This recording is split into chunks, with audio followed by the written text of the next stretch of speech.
Selamat datang dan selamat menikmati novel kesayangan Anda. Sebelum kita ke jalan ceritanya, jangan lupa like, subscribe, dan komen ya bosku. Terima kasih.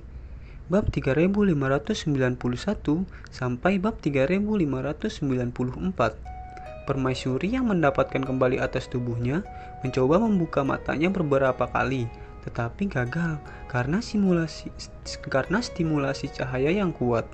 Melihat ini, Helena bergegas maju dan bertanya dengan prihatin, "Nenek, bagaimana perasaanmu?"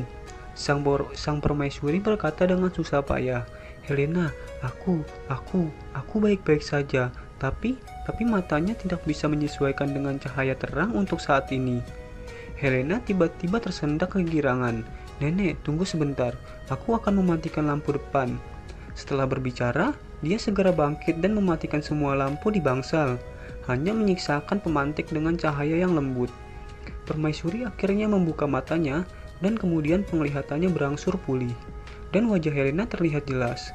Pada saat ini, Permaisuri tidak bisa menahan diri untuk tidak tersendak, kemudian berkata, "Helena, ini tidak baik untuk nenek tahun-tahun ini. Jika nenek tahu Olivia adalah orang yang kejam, saya tidak akan mengatakan apa-apa untuk memberi mereka hak untuk mewarisi tahta." Helena berseru, "Nenek, apakah kamu tahu segalanya?" Permaisuri mengangguk kesakitan. "Saya mendengar apa yang Anda dan Olivia katakan di bangsal sebelumnya." Dengan itu, dia memandang Helena dengan sedih dan tersendak. "Helena, kamu telah dianiaya selama bertahun-tahun. Pengalaman Ratu dan Helena selama bertahun-tahun secara alami sangat disadari. Tetapi, pada tahun-tahun sebelum dia sakit parah, dia sangat tidak puas dengan penyembunyian kondisi fisik Helena. Jadi dia sangat berprasangka, karena itu, dia menyematkan masa depan seluruh keluarga kerajaan pada Olivia. Bahkan mengetahui bahwa Helena telah dianiaya oleh keluarga kerajaan dalam beberapa tahun terakhir, dia juga memilih untuk menutup satu mata. Tapi bagaimana dia bisa berpikir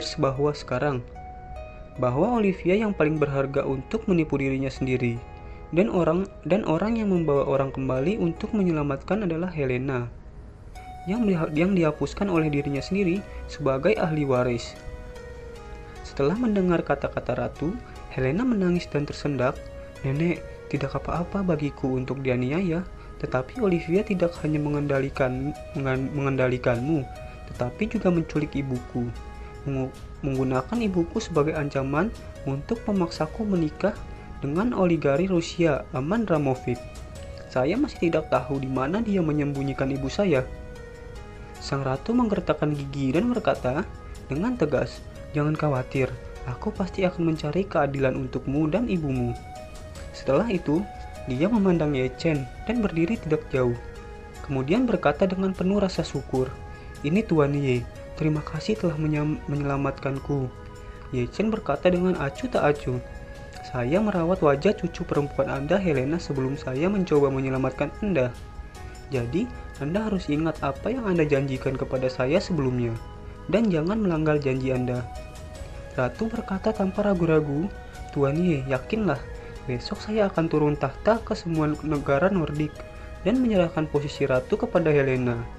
Pada saat itu, saya secara pribadi akan menjadi tuan rumah upacara penobatan Helena." Setelah jeda, sang ratu menggertakkan gigi dan berkata, "Adapun Olivia, aku pasti akan memberikan dia hukuman yang pantas dia dapatkan." Ye Chen mengangguk mengguncang seperempat sisa pil permajaan di tangannya dan berkata dengan ringan, "Obat yang baru saja saya berikan kepada Anda dapat memperpanjang hidup Anda selama 2 atau 3 tahun lagi.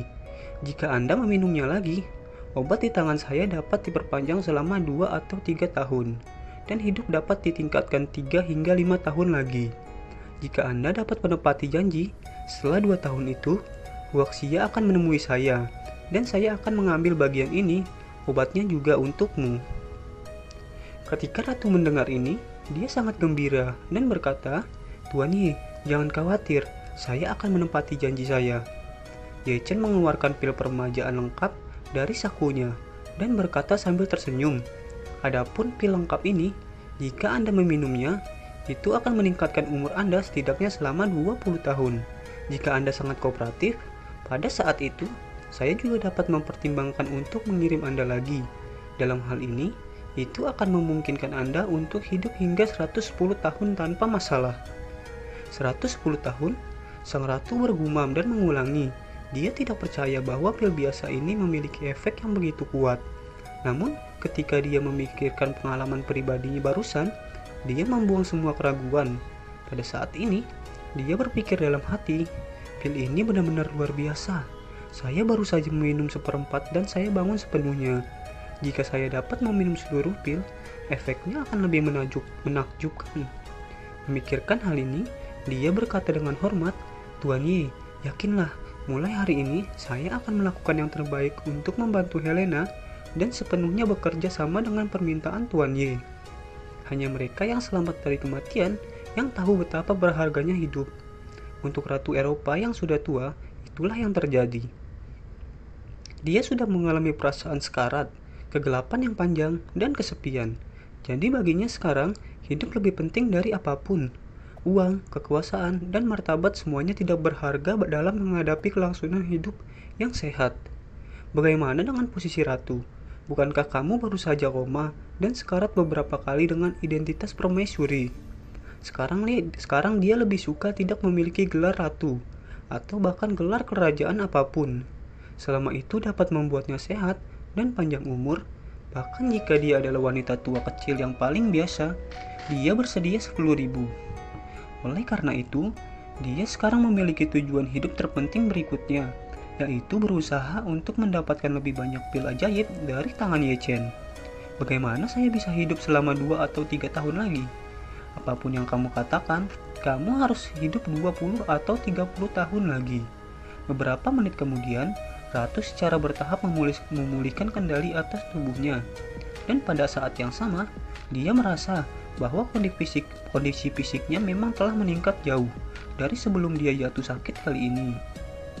Dia hanya menyesuaikan diri beberapa menit sebelum dia bisa duduk sendiri, dan bahkan mencoba menyelesaikan aksi berdiri di tanah.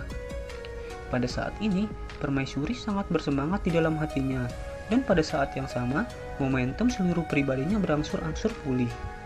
Hanya karena dia mengalami efek ajaib dari pil permajaan, Ratu telah menganggap Ye Chen sebagai dewa di dalam hatinya. Untuk memuaskannya, Ratu buru-buru bertanya dengan hormat, "Tuan Ye, instruksi apa yang Anda miliki tentang hukuman keluarga Olivia?" Ye Chen berkata dengan acuh tak acuh, "Saya ingin Anda menggunakan energi keluarga kerajaan untuk mengusir Olivia dari keluarga kerajaan. Dan pada saat yang sama, membiarkan mereka diadili secara hukum. Yang terbaik adalah menetapkan hukuman penjara seumur hidup tanpa pembebasan bersyarat." Ketika Ye Chen pertama kali mendengar tentang hukuman penjara seumur hidup, permaisuri masih merasa sedikit tak tertahankan. Lagi pula, tidak ada anggota keluarga kerajaan yang dihukum selama bertahun-tahun, apalagi penjara seumur hidup. Namun, ketika dia berpikir bahwa Olivia benar-benar akan memutilasi dirinya sendiri selangkah demi selangkah, bahkan mencoba mengendalikan hidup dan matinya sendiri, hatinya menjadi semakin marah, dan dia berkata dengan nada buruk, "Helena, kamu pergi ke kepala Royal Guard panggil di sini. Saatnya untuk menyelesaikan akun dengan Olivia." Ye Chen tersenyum sedikit dan berkata, "Jangan repot-repot. Olivia harus mengambil inisiatif untuk menemukannya segera."